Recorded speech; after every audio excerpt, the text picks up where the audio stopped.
Hi, I'm Brent Preston from Innisdale Secondary School. I'm a phys ed teacher and I also teach the hockey class. I have been involved with sledge hockey for the past 4 years.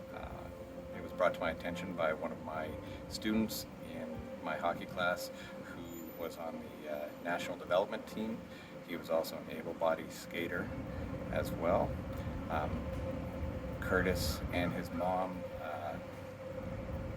came to me and asked if we would like to be part of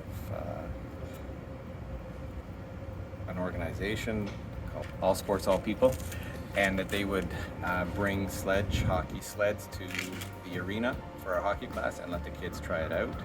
We were very lucky to have Brad Bowden and Adam Dixon come and teach the kids how to use the sleds, shoot, put on a bit of a clinic. From then on, every year, we do a week or two of sledge hockey introduction to all the students in my hockey class. We have also brought the sleds to several hockey teams that I have coached in the Barrie Minor hockey, as well as Elmville Minor hockey and Barrie Sharks hockey. The students and players just love the sport. They find it a lot of fun. They love it because it's a new sport. It's very physically demanding. I like it because when we are teaching in the hockey class, there are AAA hockey players and there are house league hockey players. And when you introduce sledge hockey to them, it puts everybody on an even keel.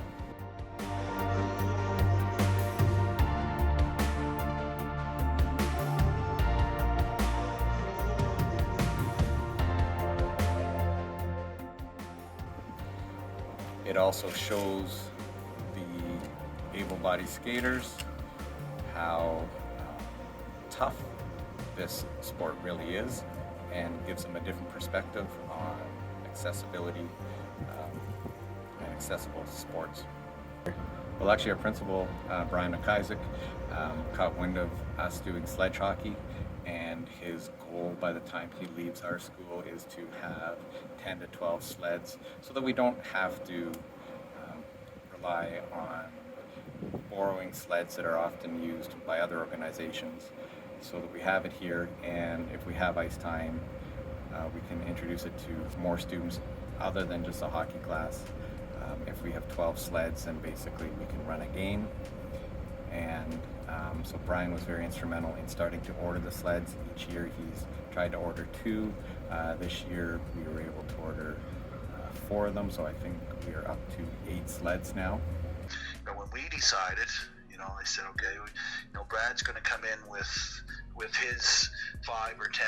I said, but wouldn't it be great if instead of having to take turns or work around, get kids unpacked and then back on and stuff like that, wouldn't it be great if we had our own set, right? So that every class can go down.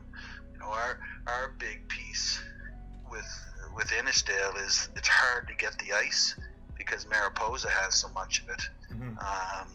But if I can get, if it was any other school, I'd be having every phys ed class just similar to what we do with the basketball, is get everybody to try it, and then it opens their eyes and gets a better appreciation and stuff. So,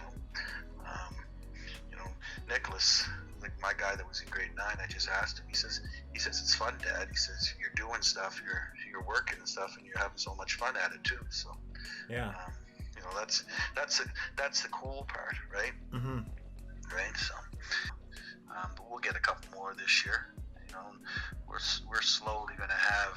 If Brent's got, even if Brent has 10, if he has 10 of them, and then you show up, then you get more kids on the ice. It's the same as anything. More time on the ice, more touches, more opportunity to learn about it and stuff like that. That's what it's all about. So you bring sledge hockey into all these kids that have played hockey all their life, and these kids that maybe don't have as much. Everybody's kind of equal footing when they start because it's all brand new.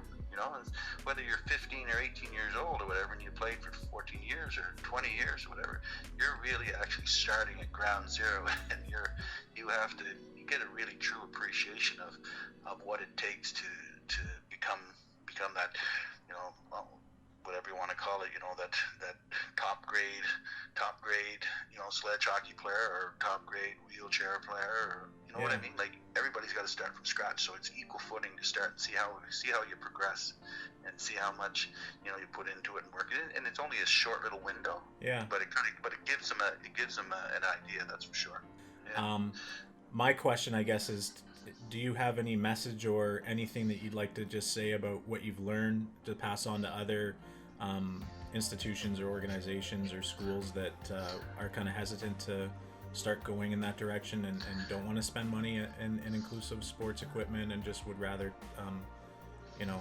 keep doing what they're doing, and because obviously you've learned that there's a huge benefit to it? So yeah, I mean, if I had any advice to offer my colleagues or colleagues outside the board, I mean, we can do the same thing year after year, but phys ed or athletics is so much more. It's about opening the eyes of the students to the world they don't know, and if we group together to be able to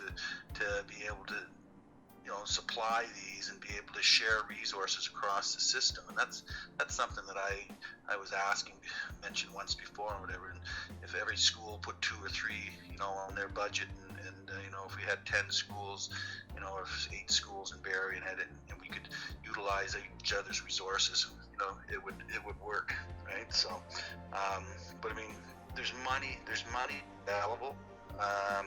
Within your budget, it's not allocated for particular pieces, but I mean, if you wanted to, use some of your school resources, I mean, it's doable.